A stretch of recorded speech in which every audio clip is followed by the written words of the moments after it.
이번 한 주 주요 경제 이슈 살피겠습니다. 박정호 명지대학교 특임 교수를 전화로 연결하겠습니다. 교수님 반갑습니다. 예, 안녕하세요. 먼저 우리 해외 경제 이슈부터 먼저 살피고 가도록 하겠습니다. 자, 교수님, 오픈 AI의 공동 창업자인 샘 올트만의 해임과 복귀를 놓고 지금 많은 말이 나오고 있더라고요.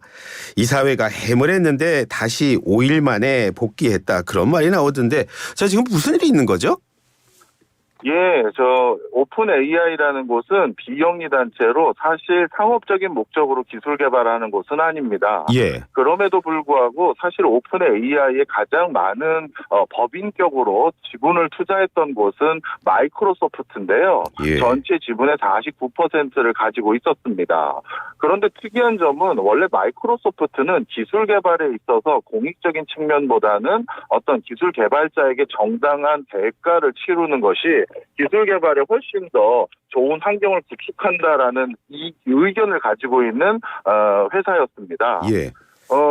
대표적으로 예를 들어 설명드리면요. 예전에 윈도우라는 OS를 처음 만들었을 때, 예. 그때 윈도우라는 OS를 처음 만드는 그때 마이크로소프트와 함께 OS 시장을 개척했던 회사가 리눅스 토발즈라는 회사가 있습니다. 리눅스라고 우리가 부르죠. 예. 그런데 그 리눅스는 컴퓨터의 운영 체계를 많은 국가에서 많은 개인들이 공동적으로 쓰는 것이니까 여기에 대해서는 그냥 오픈 소스처럼 누구나 자유롭게 이용할 수 있는 무료 소스로 사용해야 된다라는 철학을 가졌던 곳이고요. 예. 반대로 마이크로소프트의 윈도우는 아니다. 이 윈도우라는 것을 계속해서 더 좋은 버전으로 개발하기 위해서는 그 개발하는 그 엔지니어들에게 정당한 대가를 줘야 된다라는 의견을 가지고 있었던 게 바로 마이크로소프트입니다. 예. 결론적으로는 그 윈도우가 지금은 전 세계 컴퓨터 OS 시장의 절대적인 비율을 가지고 있는 회사가 됐죠. 예. 이처럼 마이크로소프트는 기술 개발에 있어서 어떤 이런 상업적인 목적을 중요시하는 곳이었는데요. 예. 그런 마이크로소프트와 막역한 어떤 관계 설정이 되어 있었고, 샘 알트만 같은 경우는 오픈 AI라는 회사 안에서도 이 AI 기술을 좀 더 상업적으로 이용하고자 하는 목소리를 유일하게 냈던 이사진 중에 하나였는데요. 아하. 그런 사람이 회사를 그만둔다고 해서 모두 다 어떻게 보면 의구심을 가지고 있었는데, 결론적으로는 이번에 다시 며칠 만에 닷새 만에 복귀를 할 뿐만 아니라 마이크로소프트도 더 전략적으로 많은 의견을 개진할 수 있는 상황이 돼버렸고, 예. 그리고 기존에 공익적인 목적의 AI 기술을 개발하겠다라는 어떤 이사진들은 모두 퇴임한 상태입니다. 그래서 샘 올트만의 어떻게 보면 비슷한 성향을 가진 사람들로 이사진이 다시 채워질 상황이고요. 예. 그래서 많은 사람들이 이 상황을 어떻게 보면 샘 올트만의 자작극 내지 그 뒤에는 MS가 또 이런 상황이 연출될 수 있는 여러 가지 정황들을 제공해 준 게 아닌가라는 의구심을 가지고 있습니다. 예. 근데 사실 저는 이분을 잘 모르는데요. 제가 알고 있는 분이 있습니다. 전 애플의 CEO 스티브 잡스. 그런데 이 네. 스티브 잡스랑 샘 올트만을 많이 비교를 하더라고요. 거기에는 무슨 이유가 있겠죠? 네, 사실 지금 이 AI라는 기술은요, 다음번 빅테크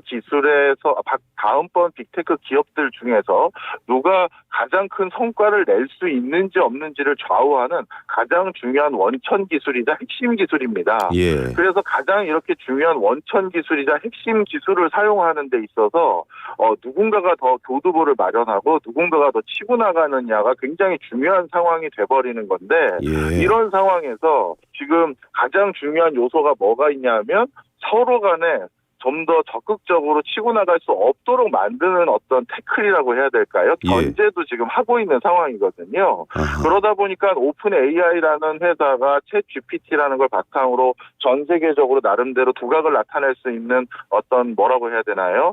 이미 성과들을 만들고 있는 상황에서 예. 애플을 비롯해서 테슬라를 비롯해서 다른 유력한 빅테크 기업들이 이러한 행보에 대해서 사실 긍정적인 메시지를 많이 못 보이는 이유들도 여기에 이런 관점에서 해석하는 게 좋을 것 같습니다. 지금 AI 기술 놓고서 정말 복잡하군요. 예. 예. 자, 그렇다면 잠깐은 언급해 주셨습니다만 샘 올트만이 복귀했다. 이건 어떤 의미가 있을까요? 예, 앞으로 AI 기술에 대해서 좀 더 상업성을 띠고 다양한 제품이나 서비스에 좀 더 적극적으로 활용될 여지가 있다, 이렇게 말씀드릴 수 있겠습니다.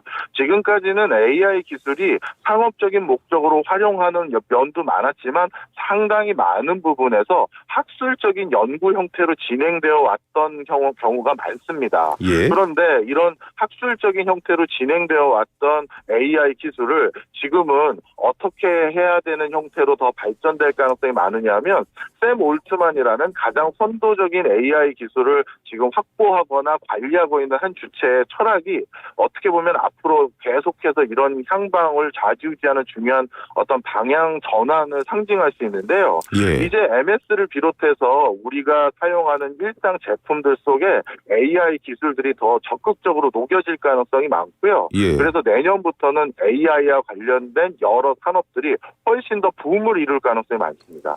지금 교수님 말씀이시라면 지금 AI가 학술에서 이제 예. 상업, 진정한 상업 쪽으로 간다, 뭐 이렇게 들리는데, 자, 이렇다면은 뭐 미국 증시 내지는 앞으로 우리나라 증시에도 영향을 미칠 가능성이 크겠네요. 예, 맞습니다. 사실 증시에서 앞으로 기술주들을 저희가 더 주목하게 쳐다봐야 된다, 저는 이런 관점을 많이 가지고 있는데요. 예. 그 이유가 두 가지가 있습니다.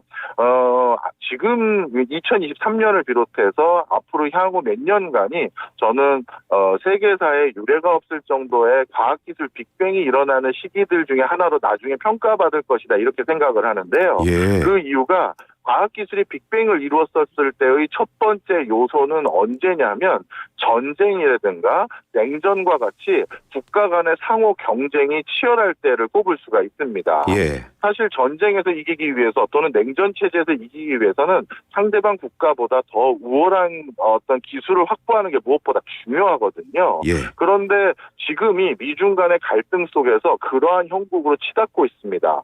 미국보다 또는 중국보다 양자 컴퓨터를 비롯해서 인공지능이라든가 이런 많은 핵심 기술에 대해서 더 선도적인 우월을 가져야 된다라는 경쟁 때문에 예. 엔지니어들에 대한 지원과 그리고 기술을 여러 가지 육성하기 위한 규제들을 많이 완화하고 있는 상황입니다. 그다음 두 번째로 과학기술의 빅뱅이 이루어지기 위해서는 기술적으로 커다란 터닝 포인트를 만들 만한 요소가 있어야 되는데요. 예전에 산업혁명 때는 증기기관이 그런 역할을 했다면 지금은 AI가 그 역할을 할 것 같습니다. 예. 대표적으로 예를 들면 한 4-5명이 구성된 스타트업이라 할 경우 그 스타트업이 상당히 파괴적 있는 성과를 단기간 내기가 어려웠던 게 과거라면요. 예. 지금은 이들 한 4명, 5명이 구성된 스타트업이라 하더라도 이들이 옆에 챗 GPT를 비롯한 다양한 AI 솔루션들을 끼고 작업을 하다 보니까 마치 몇백 명, 몇천 명의 근로자가 함께 일하는 것과 같은 성과를 낼 수가 있어요. 그러다 보니까 이 수많은 스몰 비즈니스, 아니면 작은 랩실에서 이루어지는 성과들이 웬만한 중견기업 이상의 회사들과 경쟁할 수 있을 정도의 상황을 AI가 만들어 준 것이거든요. 그러다 보니까 이 AI가 만들어 준 것이니 이런 것들이 아마 앞으로 과학기술의 빅뱅을 2-3년 또는 그 이상의 기간 동안 어마어마하게 만들 가능성이 많고요. 예. 그것은 그런 기술적 성과를 결국 달성한 기업들의 주가의 향방으로 이어질 것이기 때문에 주식시장에서도 적지 않은 호재들과 그리고 그런 기술을 결국 확보하지 못해서 비교 열위에 떨어지는 기업들 같은 경우는 큰 낙폭을 보일 수도 있는 그런 변동성을 가져올 것으로 보여집니다. 예. 이 샘 올트만의 이 해임 그리고 복귀가 이렇게까지 큰 의미를 가지고 있네요. 네. 예. 자, 그렇다면 이제 우리 경제 얘기 한번 해보겠습니다, 교수님.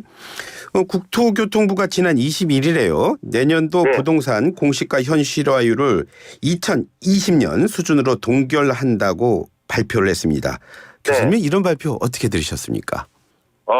공시가격을 동결한다라는 것이 어떻게 보면 현실화율을 한다라는 표현이 더 정확할 것 같은데요. 예. 이 현실화율을 한다라는 건 사실 과거 정권부터 계속해서 공시가격이라는 한 60여 가지의 과세라든가 보조금을 특정하는 기준에 사용되는 이 근거가 실제 시가와의 괴리감이 있다 보니까 여러 가지 우리가 수용하기 어려웠던 부분들이 많았습니다. 예. 그래서 그런 것들을 이번에 좀 현실성 있게 반영하겠다는 취지이기 때문에 이거는 제도 개선으로서 지속적으로 노력해왔던 부분이기 때문에 예. 상당히 의미 있는 작업이 될 것으로 보여지긴 합니다. 예. 그런데 이와 함께 이번에 그렇다면 현실화율을 하겠다는 그 세부적인 방법에 대해서 아직까지는 아주 구체적으로 나와 있지는 않아요.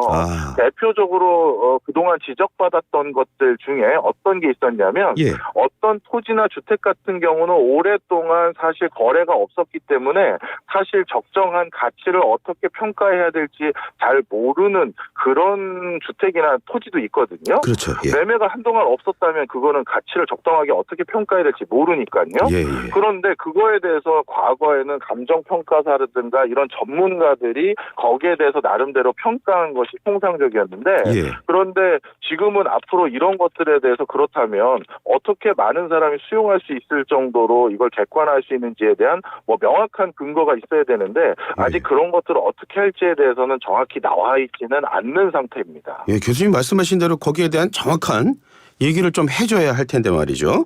예.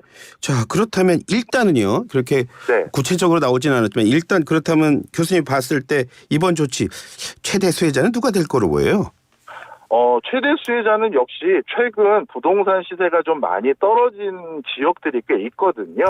그런 지역들은 분명 시세가 최근 들어서 고점 대비 18%에서 정말 많이 떨어진 데는 한 30% 가까이도 떨어진 지역이 있는데 예. 그런 지역에서는 공시가격을 현실화하는 과정에서 다소 낮아질 수 있는 여지가 생깁니다.